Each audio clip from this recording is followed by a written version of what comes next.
আসসালামু আলাইকুম। আশা করি সবাই ভালো আছেন। আপনাদের সাথে আজকে আমি পেয়ারার ভর্তাটা শেয়ার করব। সবাই কম-বেশি ভর্তা মাখেন বা ভর্তা মাখা খান। বাট আমারটা একটু ইউনিক, এইজন্যই আপনাদের সাথে শেয়ার করব।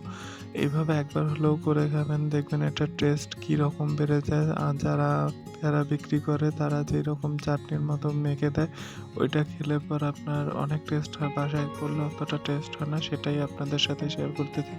পেয়ারাটা ভালো করে ধুয়ে কুচি, কুচি করে কেটে নিবেন।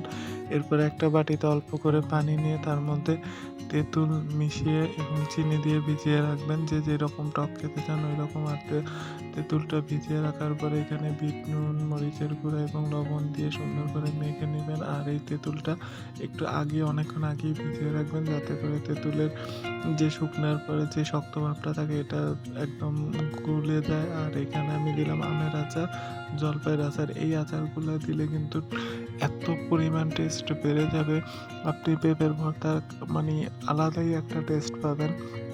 ওইটা না দিয়ে যদি আপনি সরাসরি কাসুন্দি ছাড়া এইভাবে একবার টেস্ট করে দেখেন, আপনি বিশ্বাস করেন এতটাই মজা পাবেন, যেটা ৮-১০ দিনের ভর্তার চাইতেও আলাদা। আর এটার টেস্ট মানে একেবারে মুখে লেগে থাকার মতো। একবার হলেও ট্রাই করবেন, আশা করি অনেক ভালো লাগবে। আর আমার চ্যানেলকে এখন পর্যন্ত যারা সাবস্ক্রাইব করেননি তারা অবশ্যই সাবস্ক্রাইব করে দিবেন। আল্লাহ হাফেজ।